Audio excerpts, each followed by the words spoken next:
I never expected my own family to steal my spotlight, yet there I was, standing in the dining room doorway, my portfolio slipping from my fingers and scattering economic reports across my mother's polished hardwood floor.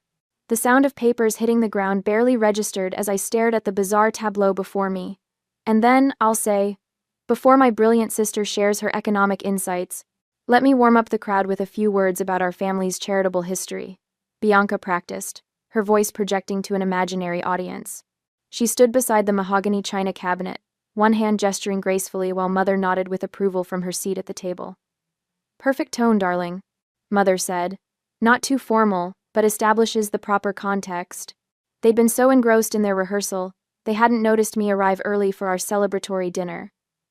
The dinner supposedly planned to honor my invitation as keynote speaker at next month's International Aid Foundation Gala.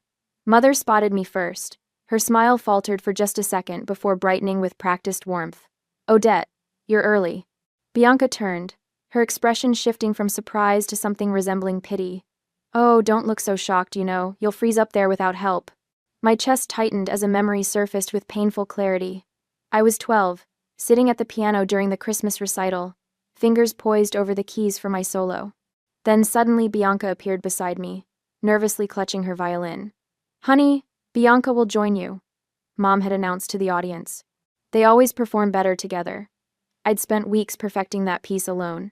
Bianca has the charm, Odette has the brains, they need each other, Dad would say whenever I achieved something academically. Meanwhile, Bianca's social popularity always earned standalone praise. My scholarship announcement dinner became about Bianca's new role in the student council. My graduate school acceptance was overshadowed by Bianca's engagement party. I knelt to gather my scattered papers, my fingers trembling as I collected economic projections I'd spent months researching. The familiar knot of disappointment twisted in my stomach, but something else stirred beneath it, something hot and unfamiliar. "This is my invitation," I said, my voice steadier than I expected. "The organizers specifically asked for me alone." Mother's smile tightened. She exchanged a quick glance with Bianca before standing to help set the table. "Don't be selfish, dear. Bianca can help warm up the crowd." "It's not about being selfish." I stacked my papers, noticing with satisfaction that my hands had stopped shaking. "It's about respecting that I was chosen for my expertise." "But you get so nervous during presentations," Bianca said, reaching for a wine glass. "Remember that economics conference last year? You practically whispered your findings." I straightened to my full height, clutching my portfolio against my chest like armor. "I've been working with a speaking coach. I don't need an introduction." The front door opened and closed. Dad appeared in the doorway, briefcase in one hand, bottle of champagne in the other. "Sorry I'm late. Traffic was brutal. Is everyone ready to celebrate our keynote speaker?" "We're discussing the presentation format," Mother said carefully. "Bianca has offered to introduce Odette at the gala." "Excellent idea." Dad set down his briefcase and moved to the bar cart. "It's just a short introduction, Odette. Takes the pressure off." I watched them, the three of them standing together on one side of the room, me alone on the other. The realization hit me like a physical blow. If I refused their help, I risked fracturing family peace. If I accepted it, I surrendered yet another achievement to their narrative, that I couldn't succeed without Bianca's social polish. My throat tightened as the truth crystallized. They had never truly seen me, only their perception of my inadequacies. Not my research that had attracted international attention. Not my ability to explain complex economic principles that had earned me this invitation. They saw only what I had been at 12, the quiet girl who needed her sister to complete her. I squared my shoulders. "No introductions. This is my presentation. Mine alone." The air in the room shifted. This wasn't our usual script, and for once, I didn't care. 2 days later, the subject line glared back at me from my laptop screen. URI, International Aid Foundation Gala, Contingency Plan. My stomach clenched as I clicked on the email, already knowing what I'd find but hoping desperately to be wrong. "Dear Miss Bennett," Bianca had written to the event organizer. "While my sister is certainly qualified to discuss economic theory, she sometimes struggles with public speaking. I'd be happy to step in if she gets nervous or runs short on material. Our parents agree this arrangement would benefit everyone involved." The room tilted sideways. I gripped the edge of my desk, dizzy with disbelief. This wasn't just passive acceptance of our parents' favoritism, this was active sabotage. Bianca had gone behind my back to undermine me directly with the event organizers. What hit harder was seeing my parents copied on the email. Their enthusiastic response sat just below. "Eleanor, we think this is an excellent suggestion. Odette has brilliant ideas but has always benefited from Bianca's social polish. We're so proud of both our girls working together." My hands trembled as I scrolled through my inbox, searching for other instances. There they were, a trail of digital betrayal, stretching back months. An email to the Economic Policy Institute, where I'd been invited to speak. "I understand. My sister will be presenting research findings. I'd like to discuss how I might contribute." Another to my University Alumni Association regarding a distinguished graduate panel. Each time, Bianca had positioned herself as my necessary complement. "Aunt Margaret is coming tomorrow," Mother chirped over the phone that evening. "She's attending the gala and wanted to have lunch with us beforehand." The following day, I arrived at my parents' house to find everyone already seated around the dining table. Not surprisingly, my father and mother occupied the head positions, with Bianca placed prominently beside them. I slid into the only remaining chair at the far end, feeling the physical distance mirror my emotional isolation. "I've been looking forward to seeing you present at the gala," Aunt Margaret said, smiling warmly at me across the table.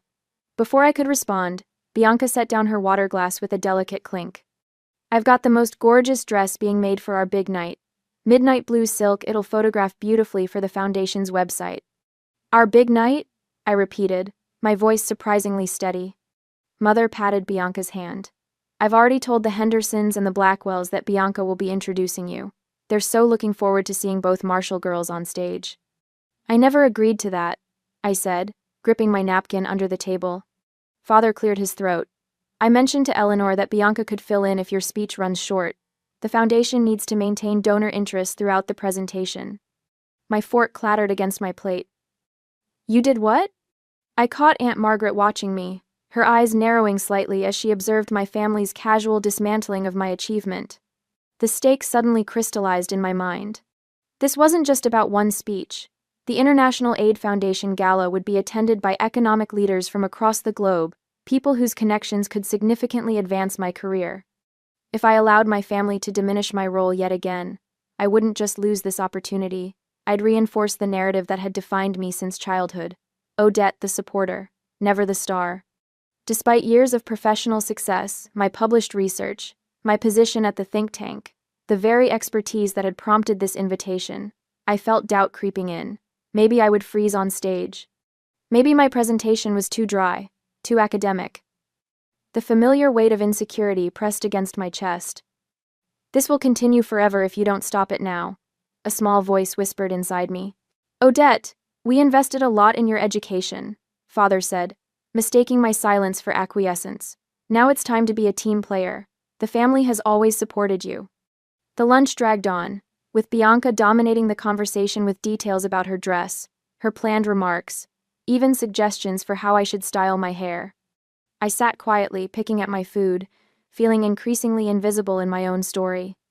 As everyone moved to the living room for coffee, Aunt Margaret held back, touching my arm lightly. "I need to tell you something," she said, her voice low but firm. "I've watched this happen for 30 years, first with your mother and me, now with you and Bianca. It's time you stood up for yourself." Her words lingered as I drove home that evening, my thoughts churning with painful clarity. The question that had haunted me throughout my life now demanded an answer. Should I fight for my moment even if it meant potentially damaging these lifelong relationships, or find a way to compromise without completely surrendering my spotlight? The email from Bianca still sat open on my laptop when I arrived home, her words no longer shocking but illuminating, showing me exactly what I was up against and what I stood to lose if I remained silent. Monday morning brings an ambush I should have anticipated. My phone buzzes with notifications as I step into the elevator at work. Bianca's latest Instagram post shows her beaming at the camera, shopping for the perfect outfit to help my brilliant but shy sister at her big charity event. Proud sister, family support. Family support. My stomach twists as I scan the comments. 37 likes already, including from 3 of my colleagues. Dr. Marshall. Karen from accounting waves as I enter the break room. "Your sister seems so excited about introducing you at the gala. Is public speaking not your thing?" I force a smile. Actually, I'm the keynote speaker. Bianca isn't officially part of the program. Oh, Karen's eyebrows lift. I just assumed since she mentioned helping you. That's what sisters do, I guess. By lunchtime, whispers follow me down the hallway. I catch fragments as I pass the conference room, through family connections probably, and, as sister knows everyone in charity circles. The final blow lands at 3 o'clock. North. My office phone rings. Odette, could you stop by? My boss, Director Williams, sounds strangely formal.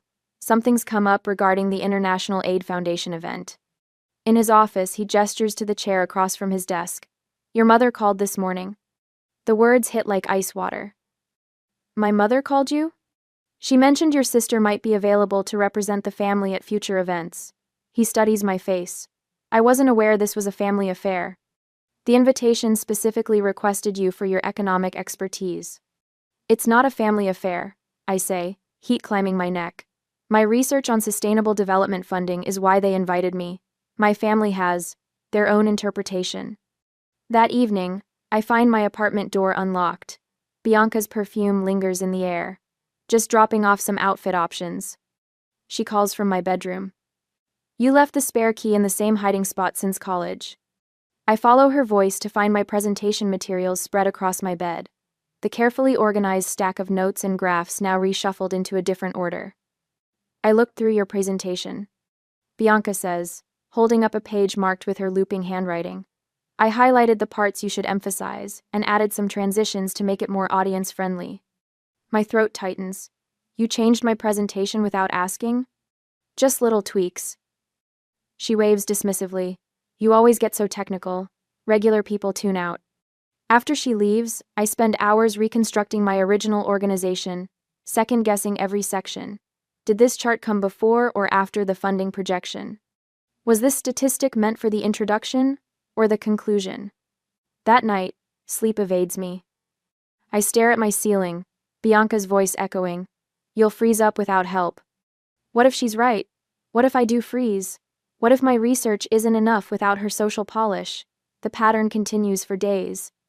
I practice my speech during lunch breaks in empty conference rooms, my voice bouncing off blank walls. Economic sustainability requires structural reform, I repeat, trying to sound authoritative. But doubt creeps in with every rehearsal. I hear my father's voice. Bianca has the charm, Odette has the brains. 20 years of conditioning doesn't dissolve overnight. What if I need her help? What if I've always needed it? Thursday brings an unexpected respite. My phone rings with an unfamiliar number. Dr. Marshall? This is Eleanor Bennett from the International Aid Foundation. I brace myself for cancellation. Yes, hello. I'm confirming final details for next week. She says, I want to reiterate how thrilled we are to have you. Your economic research on sustainable development is exactly what our donors need to hear. We're so fortunate to have you as our keynote. Her words wash over me like cool water on a burn. I insist they change the rules so that only authorized personnel can step up on the stage. She notes it and tells me to wait for the official email as an approval. 3 days before the gala, I arrive at my parents' house for Sunday dinner. Bianca stands in the living room, modeling a stunning emerald gown. Perfect for the stage lights? Mother says, adjusting the neckline. We've arranged for you both to arrive together. Bianca will handle the red carpet photos. Something inside me shifts. Not the familiar knot of resignation, but something harder, steadier. No. The word emerges clearly, surprising even me. Mother's hands freeze on Bianca's dress. Excuse me? This is my professional achievement, not a family talent show. I remain seated, but my voice carries unexpected authority. Father sets down his newspaper. You've always been a team, why change now? Because I'm not a supporting character in my own life anymore. I stand, suddenly aware of my full height. I've earned this invitation through years of research and expertise, not charm, not connections, my work. The silence that follows feels like the first honest moment we've shared in years. Later that evening, my phone chimes with a text from Aunt Margaret. I'd be honored to accompany you to the gala, just us. Minutes later, an email arrives from Eleanor Bennett. We've noted your request. Only authorized speakers will have stage access. The contrast between these responses and my family's stunned silence speaks volumes.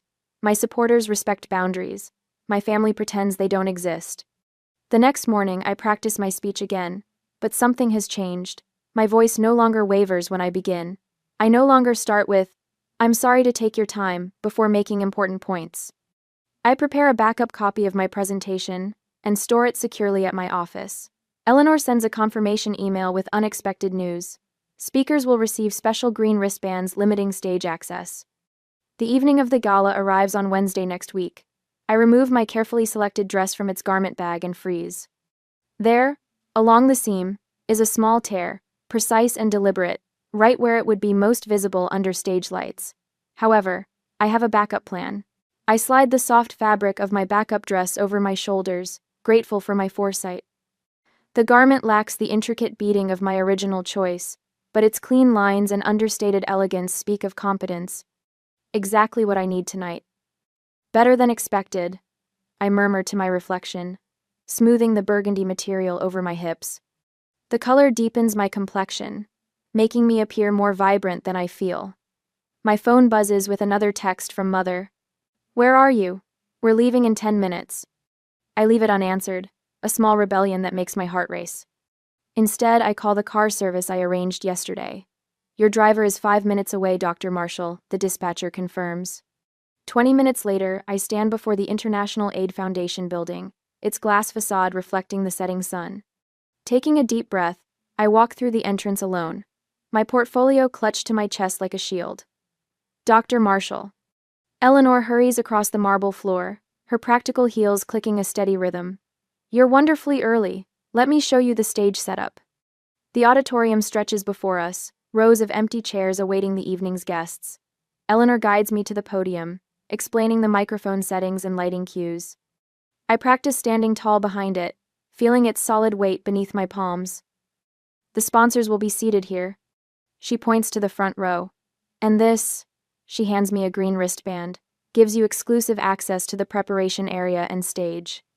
Back in the green room, I review my notes one final time, highlighting key impact statements.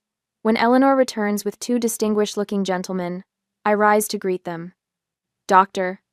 Marshall, may I introduce Ambassador Chen and Dr. Abernathy? They've been particularly interested in your research on sustainable development." I extend my hand, surprised by the steadiness of my voice. "I'm honored you could join us tonight." 30 minutes into the pre-event reception, a commotion near the stage entrance catches my attention. Bianca stands at the security checkpoint, her voice carrying across the room. "This must be a mistake. I'm part of the presentation," she insists, trying to step past the security guard. Her blue dress, clearly chosen to complement what would have been my original outfit, sparkles under the venue lights. The guard remains unmoved. "I'm sorry, ma'am. Green wristbands only beyond this point." "But I'm the speaker's sister." Bianca's voice rises. "I'm introducing her." "That's not on our program, ma'am." Several donors turn to watch the exchange, their expressions shifting from curiosity to discomfort as Bianca's protests grow louder. Mother and father hover nearby, father making placating gestures that Bianca ignores. From across the room, I notice my boss, Dr. Wellington, observing the scene with raised eyebrows before catching my eye with a questioning look. I give a small shrug and turn away, heat crawling up my neck.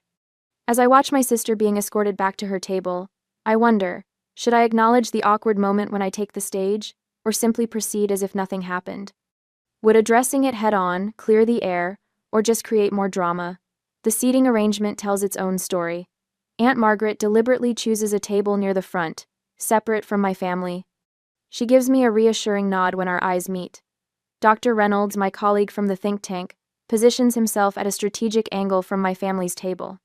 He catches my eye and taps his watch, our pre-arranged signal that he'll create a distraction if needed.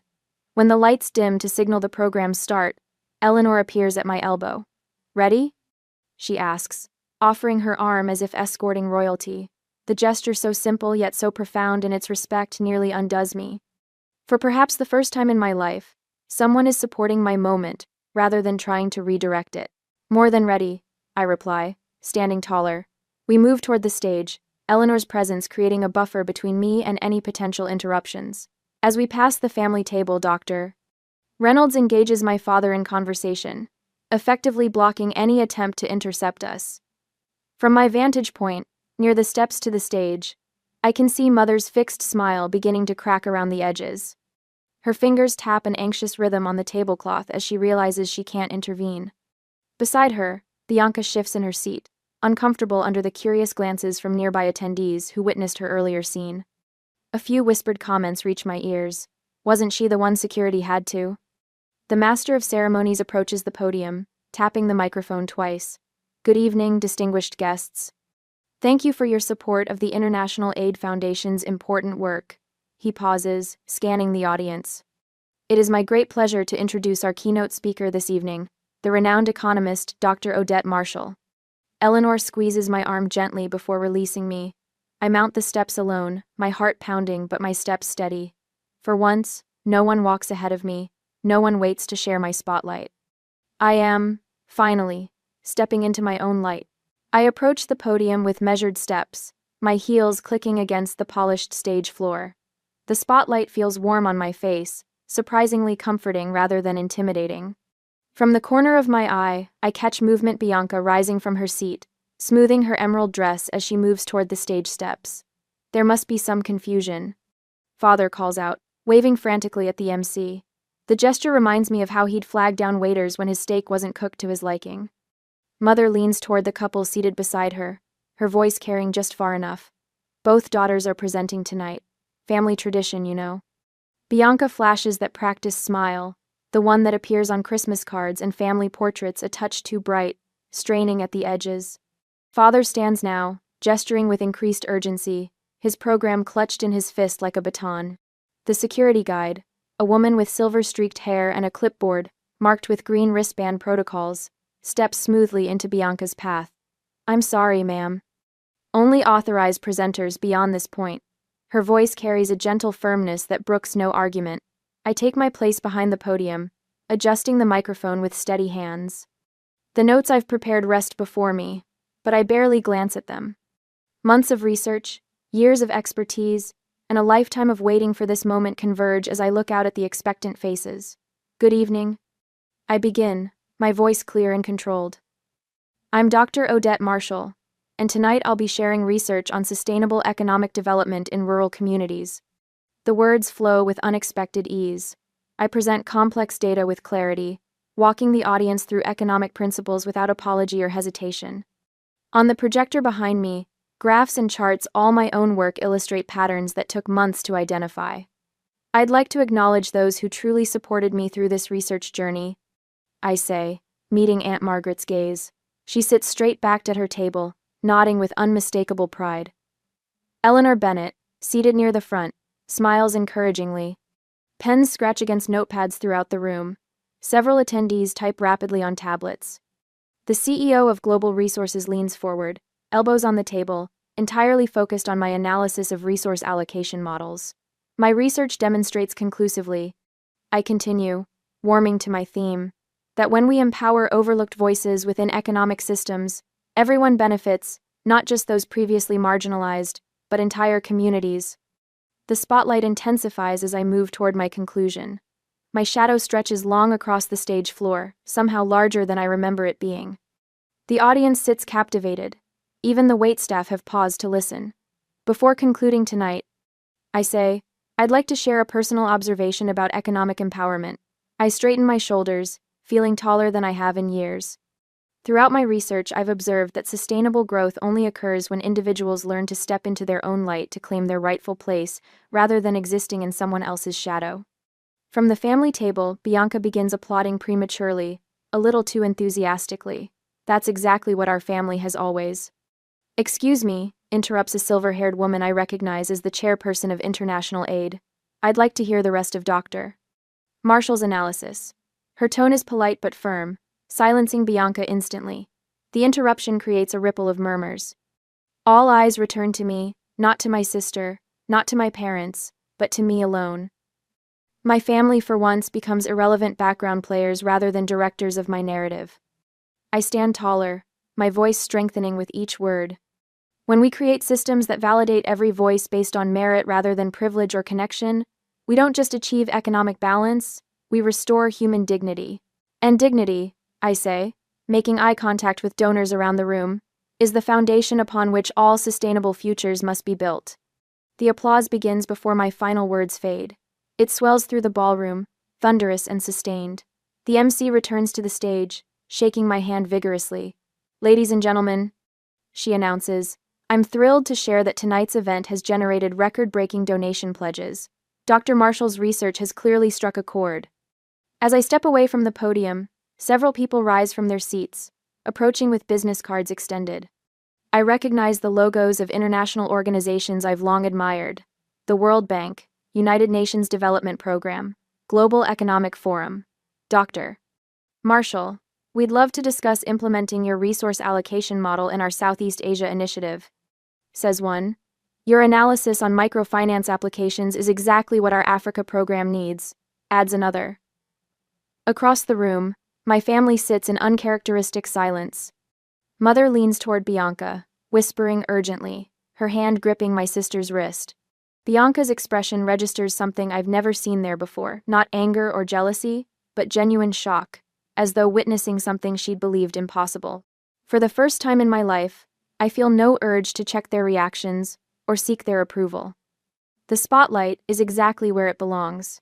The morning sunlight streams through floor-to-ceiling windows as I stand at the podium, surveying the crowded conference room of the International Economic Summit. 6 months have passed since the gala, and here I am, not just participating, but leading the discussion on sustainable development frameworks. Before we break for lunch, I'd like to introduce Dr. Helena Rivera, whose groundbreaking research on agricultural economics complements our morning session, I announce, my voice carrying confidently to the back of the room without the microphone amplification I once relied on. The words flow naturally now, without the preparatory throat-clearing or apologetic preambles that once punctuated my speech.